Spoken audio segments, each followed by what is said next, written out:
died. While she was still there, the professor in question, just one stab entered the uterus and removed the baby. The baby was still alive.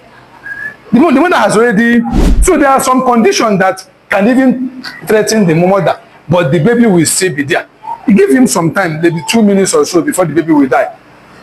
So how much more a woman that is still alive? They will always give you the sign that the baby is okay. Now, if a woman has been in labor and the pulse rate of the baby has been consistently 150, for example, 150, 140, 150, suddenly it went up to from 155 to 161. You just realize that the thing just jumped only 6. 161 is not normal. But considering where the baby is coming from, it's just a few number above. Now, if another person have 130 or this way, which is normal, and suddenly it still jumped from 130 to 161, that person that jumped from 130 to 161 is likely to kill the baby than who jumped from 155 to. By the time you are checking the fetal heart, what you will see in 2 of them is what? 161. It's the same fetal heart. But the other one jumped from 130 to 161. That jumping alone is big enough to kill the baby. So by the time you come and check the fetal heart of the baby, it's not enough to say that the fetal heart is 161. We are going to operate on you. Each time a woman is in labor, you check the fetal. Sometimes you don't need to do the vaginal examination. Go there and check the fetal heart. Maybe every 30 minutes, every 1 hour. It's not every 30 minutes or 1 hour that you will go and start. Now, a woman might be in normal passive phase of labor. You might not be checking all the time. But once she enters that active phase, when we are having a situation like the labor is intense, forget it. We must check the fetal heart very regular. Because most ultrasound you do cannot see the cord, unless you go for the double ultrasound, as the case may be. For most women, that cord, we find it out in the labor room. Now, a woman is now in labor, and suddenly the head comes out. There's a time you will tell you, don't push. I don't know if you understand. Now, don't push comes to stage in labor. When the cervix is not well dilated, the woman might be having that urge. You will now realize that she wants to push. Because even if it's a man, you want to push. Everybody wants to end that pain. The pain is so intense. You want to end it. Suddenly, you start feeling the urge to push. Somebody will now tell you, don't push. Why are we telling you don't push that time? Because we don't want you to break the cervix or have any tear. You want to control the head of the baby the way you want. Now, when you feel that the road is now open, you can now tell the woman, oh yeah, push. Madam, push. I don't know if you understand. Then at that peak, you are telling the woman to push. Once the head comes out fully, you tell her, don't push. Stop pushing.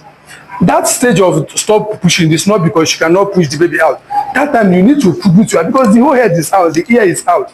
That is the time for you to now put your hand around the neck and check how free the neck is. What you are checking that time is to see if there is a cord around that neck. If there is cord in the neck, that time the baby want to push with that cord. That is big enough to kill the baby. It's just like onye I don't know if you understand. But at that stage, you can just check if there is anything on the neck. If there is a cord around the neck, the next question is it loose or is it tight? If it is loose, you can unwind it, then tell the woman to push. But if it is so tight that you cannot unwind, that time you can clamp and cut together. Now, mind you that the moment you clamp and clamp, the baby is no longer getting any oxygen. I don't know if you understand, but it's no longer an issue because the head of the baby and the nose is already outside. So the baby can take up air from the air. But if you try to cut it when the head of the baby is still inside, we have an issue. Those are one of the reasons they stopped bridge delivery, because the problem is there. Because if the baby is if you see that there's a cord there, you cannot tie and cut. Because the reason is because the head is still inside where has very low oxygen tension. Is it clear? But if it is the head, which is the normal thing, the baby is coming out with the head, no problem. Once the head comes out, madam, don't push. Stop pushing. Then the next thing is to put your hand and check, is there any cord around that place? If there is cord, then the next thing is the cord so tight that we cannot unwind? If you can unwind, Ethiopia. But if it's so tight that you cannot even unwind, or when you see the nwa buru ibu, imanishi amankwe ka they say ngafe, all you need to do is to double clamp. Once you double clamp, you cut in between. Ikepe. Once ikepe, the baby comes out, and that ends the whole scenario. But apart from that, cord around the neck is not usually, it doesn't usually kill like that. Sometimes people will tell you why the baby did not come down is because of the cord. Sometimes cord will not make the baby not to descend. What usually causes is the birth canal. But cord is not as guilty as the people.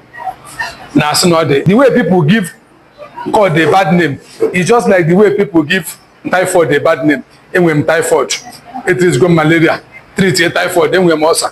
Most of those things is not. So the cord is not, unless when we have a rare occasion of true nothing of the cord. But usually, once the cord want to kill, the cord will usually give you a sign, tell you something is wrong. But some people might not really get the sign.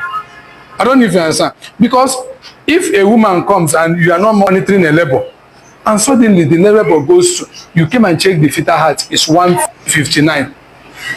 You might relax, knock at the within normal range. We're looking at 120 to 16.